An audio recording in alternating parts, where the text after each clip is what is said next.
നല്ല ഫ്ലേവർഫുൾ ആയിട്ടുള്ള ഒരു കിഡിലൻ ഫ്രൈഡ് റൈസിൻ്റെ റെസിപ്പിയാണ് ഇന്ന് നമ്മൾ ഷെയർ ചെയ്യുന്നത്. എരിവൊക്കെ ഇഷ്ടമുള്ളവർക്ക് ഇതെന്തായാലും ഇഷ്ടമാവും കേട്ടോ. അപ്പോൾ ട്രൈ ചെയ്ത് നോക്കാം. നമുക്ക് വീഡിയോയിലോട്ട് പോവാം.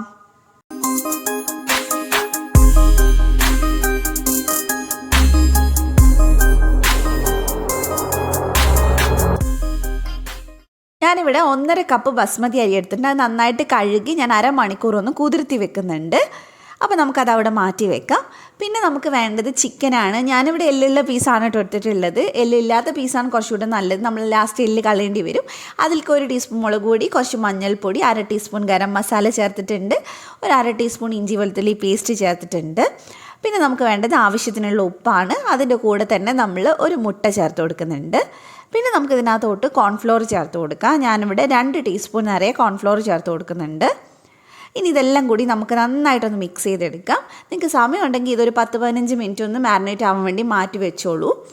അപ്പോൾ നന്നായിട്ട് നമ്മളിത് മിക്സ് ചെയ്തെടുത്തിട്ടുണ്ട്. ഇനി നമുക്കിതൊന്ന് ഫ്രൈ ചെയ്തെടുക്കാം. അപ്പോൾ നല്ല ചൂടുള്ള സൺഫ്ലവർ ഓയിലിലേക്ക് നമുക്കിതൊന്ന് ഇട്ട് കൊടുക്കാം. അപ്പോൾ ഓയിൽ നിങ്ങൾ കുറച്ച് കൂടുതൽ എടുക്കുന്നുണ്ടെങ്കിൽ അങ്ങനെ എടുക്കാം. ഞാനിപ്പോൾ എല്ലാം കൂടെ ഒരുമിച്ചിട്ട് ഫ്രൈ ചെയ്യുന്ന രീതിക്കാണ് കേട്ടോ ചെയ്യുന്നത്. അപ്പോൾ 2 സൈഡും നമുക്ക് നന്നായിട്ട് ഇതൊന്ന് ഫ്രൈ ചെയ്തെടുക്കണം. ഒരു സൈഡ് റെഡി ആകുമ്പോൾ നമുക്ക് തിരിച്ചിട്ട് കൊടുക്കാം. കുറച്ച് സമയം എടുത്ത് ഫ്രൈ ചെയ്തെടുത്താൽ മതി. കാരണം നന്നായിട്ട് വെന്ത് കിട്ടണം. നമ്മളിത് റൈസിലിട്ട് അധികം വേവിച്ചെടുക്കുന്നില്ല. അപ്പോൾ തിരിച്ചിട്ട് കൊടുത്തിട്ടുണ്ട്.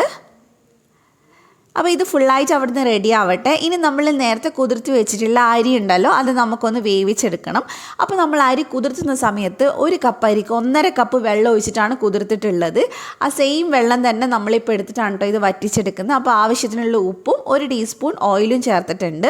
എന്നിട്ട് നന്നായിട്ട് മിക്സ് ചെയ്ത് കൊടുക്കുക.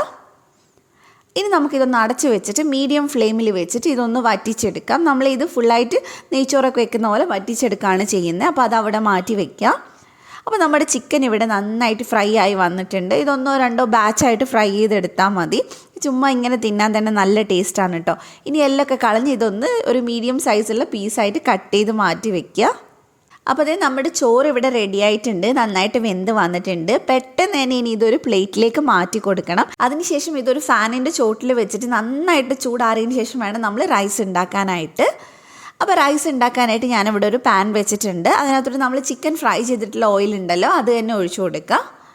അപ്പോൾ ഞാനിവിടെ ഒരു 1.5 ടേബിൾ സ്പൂൺ ഓയിൽ എടുത്തിട്ടുണ്ട്. ഇതിലേക്ക് നമുക്ക് ഒരു 1.5 ടേബിൾ സ്പൂൺ വെളുത്തുള്ളി ചെറുതായിട്ട് കട്ട് ചെയ്ത് ചേർത്ത് കൊടുക്കുക. വെളുത്തുള്ളി കൂടുതലുണ്ടെങ്കിൽ നല്ല ഫ്ലേവർ ആയിരിക്കും റൈസിന്. അപ്പോൾ നന്നായിട്ട് നമുക്കിതൊന്ന് ഫ്രൈ ചെയ്തെടുക്കാം. ഒരുപാട് അങ്ങ് കളർ ചേഞ്ച് ആവേണ്ട ആവശ്യമില്ല. ഇനി ഇതിലേക്ക് നമുക്ക് മുട്ട ചേർത്ത് കൊടുക്കുക. മുട്ട നിങ്ങൾക്ക് ഇഷ്ടമുള്ളത്ര ചേർത്ത് കൊടുക്കുക. ഞാനിവിടെ 2 മുട്ടയാണ് എടുത്തിട്ടുള്ളത്.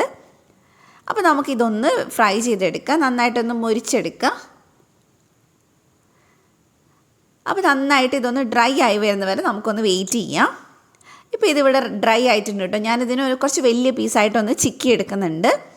ഇതിലേക്ക് നമ്മൾ കുറച്ച് ഉപ്പൊന്ന് ചേർത്ത് കൊടുക്കുന്നുണ്ട്. ഒരുപാട് ചേർക്കണ്ട, കാരണം നമ്മൾ റൈസിലും അതുപോലെ തന്നെ ബാക്കി സോയ സോസൊക്കെ ചേർക്കുന്നുണ്ട്, അതുകൊണ്ടാണ്. ഇനി നമുക്കിതിനകത്തോട്ട് നമ്മൾ കട്ട് ചെയ്ത് വെച്ചിട്ടുള്ള ചിക്കൻ ചേർത്ത് കൊടുക്കാം. അപ്പോൾ കുറച്ചൊന്ന് വലിയ പീസായിട്ട്, എന്നാലും ഒരുപാട് വലിയ പീസും അല്ല, ആ ഒരു രീതിക്കാണ് കട്ട് ചെയ്തിട്ടുള്ളത്. നമുക്കിങ്ങനെ എടുത്ത് കഴിക്കാൻ പറ്റുന്ന ഒരു രീതിക്ക് തന്നെയാണ് കേട്ടോ ചിക്കൻ ഉണ്ടാവുക. അപ്പോൾ നന്നായിട്ട് മിക്സ് ചെയ്തെടുക്കുക. പിന്നെ ഫ്ലെയിം കൂട്ടി വെച്ചിട്ട് വേണം ഇനി ബാക്കിയെല്ലാം ചെയ്യാനായിട്ട്. ഇനി ഇതിലേക്ക് നമുക്ക് പച്ചക്കറികൾ ചേർത്ത് കൊടുക്കുക. ഞാനിവിടെ ഒരു ചെറിയ കഷ്ണം ക്യാരറ്റ് ചേർത്തിട്ടുണ്ട്, കുറച്ച് ബീൻസ് എടുത്തിട്ടുണ്ട്, കുറച്ച് ക്യാബേജ്, അതുപോലെ തന്നെ ക്യാപ്സിക്കം. എല്ലാം ഒരുപാട് വേണ്ട, 1/4 കപ്പോളം മതിയെല്ലാം. അപ്പോൾ എല്ലാം കൂടെ നമുക്ക് ചേർത്ത് കൊടുക്കാം. ഫ്ലെയിം കൂട്ടി വെച്ചിട്ട് തന്നെ ഇത് നമുക്കൊന്ന് നന്നായിട്ടൊന്ന് മിക്സ് ചെയ്തെടുക്കാം. ഇനി നിങ്ങൾക്ക് ഏതെങ്കിലും വെജിറ്റബിൾ എക്സ്ട്രാ ചേർക്കണം എന്നുണ്ടെങ്കിൽ ചേർത്ത് കൊടുക്കാം കേട്ടോ. അപ്പോൾ നന്നായിട്ട് നമ്മളിത് ഫ്ലെയിം ഒന്ന് കൂട്ടിയിട്ട് തന്നെ മിക്സ് ചെയ്തെടുത്തിട്ടുണ്ട്. ഇനി ഇതിലേക്ക് നമുക്ക് റൈസ് ചേർത്ത് കൊടുക്കാം. റൈസിന് ഒട്ടും തന്നെ ചൂടുണ്ടാവരുത്. അപ്പോഴാണ് നമുക്ക് നന്നായിട്ട് റൈസ് ഇങ്ങനെ വിട്ട് വിട്ട് കിട്ടുക. അപ്പോൾ ഫുള്ളായിട്ട് നമ്മൾ ചേർത്തിട്ടുണ്ട്. ഇനി നമുക്കൊന്ന് മിക്സ് ചെയ്യാം. മിക്സ് ചെയ്യുമ്പോൾ ശ്രദ്ധിച്ചിട്ട് മിക്സ് ചെയ്യുക. അപ്പോൾ ഞാൻ ഇതുപോലെ ഒന്ന് ചെയ്തെടുക്കാൻ കേട്ടോ ചെയ്യുന്നത്. അപ്പോൾ അധികം വല്ലാണ്ടങ്ങ് കുഴഞ്ഞു പോകത്തില്ല. അപ്പോൾ നന്നായിട്ട് നമ്മളിത് മിക്സ് ചെയ്ത് ഒന്ന് എടുക്കുന്നുണ്ട്. ഇപ്പം തന്നെ കഴിക്കാൻ നല്ല ടേസ്റ്റാണ്. എന്നാലും കുറച്ചുകൂടെ ഫ്ലേവർ കിട്ടാനായിട്ട് നമ്മൾ കുറച്ചുകൂടെ സാധനങ്ങൾ ചേർക്കുന്നുണ്ട്. അപ്പോൾ ഞാൻ പകുതി നാരങ്ങയുടെ നീര് ഇതിലേക്ക് ചേർത്ത് കൊടുത്തിട്ടുണ്ട്. ഇനി നമുക്ക് പൊടികൾ ചേർത്ത് കൊടുക്കാം. ഞാനിവിടെ 1.5 ടീസ്പൂൺ കാശ്മീരി മുളക് പൊടി എടുത്തിട്ടുണ്ട്, 1 ടീസ്പൂൺ മല്ലിപ്പൊടി, 1 ടീസ്പൂൺ ഗരം മസാല, 1/2 ടീസ്പൂൺ ചെറിയ ജീരകം, 1 ടീസ്പൂൺ കുരുമുളക് പൊടി, പിന്നെ ആവശ്യത്തിന് ഉപ്പ്. അപ്പോൾ ഇത്രയും സാധനങ്ങളാണ് നമ്മൾ ചേർത്തിട്ടുള്ളത്. എരിവ് ഓരോരുത്തരുടെ ഇഷ്ടം പോലെ വേണമെങ്കിൽ കൂട്ടുകയും കുറയ്ക്കുകയും ചെയ്യാം. എന്നിട്ടെല്ലാം കൂടി മിക്സ് ചെയ്തെടുക്കുക. അപ്പോൾ നമ്മൾ നന്നായിട്ട് ഇത് മിക്സ് ചെയ്തെടുത്തിട്ടുണ്ട്. ഇത് കണ്ടാൽ തന്നെ നിങ്ങൾക്കറിയാം നല്ല ഫ്ലേവറൊക്കെ ഉള്ള റൈസാണ്. അപ്പോൾ ഞാൻ ഇതിലേക്ക് 1.5 ടീസ്പൂൺ സോയാ സോസും 1 ടീസ്പൂൺ വിനാഗിരി ഒഴിച്ചിട്ടുണ്ട്. പിന്നെ അതേപോലെ തന്നെ കുറച്ച് മല്ലിയില ഇട്ടിട്ട് ഇനി ബാക്കി നമുക്കൊന്ന് മിക്സ് ചെയ്തെടുക്കാം. എല്ലാം കൂടെ മിക്സ് ചെയ്ത് നമുക്ക് നല്ല ചൂടായിട്ട് തന്നെ സെർവ് ചെയ്യാം. ഒരു ടൊമാറ്റോ സോസ് ഉണ്ടെങ്കിൽ അത് മാത്രം മതി. അപ്പോൾ എല്ലാവരും ഉണ്ടാക്കി നോക്കുക, ഫീഡ്ബാക്ക് അറിയിക്കുക. ഇത് സ്ട്രീറ്റിലൊക്കെ കിട്ടുന്ന നല്ല കിഡിലനായിട്ടുള്ളൊരു ഫ്രൈഡ് റൈസ് ആണ്. റെസിപ്പി ഇഷ്ടമായിട്ടുണ്ടെങ്കിൽ ചാനൽ സബ്സ്ക്രൈബ് ചെയ്യുക, തൊട്ടടുത്തുള്ള ബെല്ല് ക്ലിക്ക് ചെയ്തിട്ട് ഓൾവിടെ ക്ലിക്ക് ചെയ്യുക. എന്നാൽ മാത്രമേ ഞാൻ വീഡിയോസും നോട്ടിഫിക്കേഷൻ വരുള്ളൂ. മറ്റൊരു വീഡിയോ ആയിട്ട് കാണാം. താങ്ക്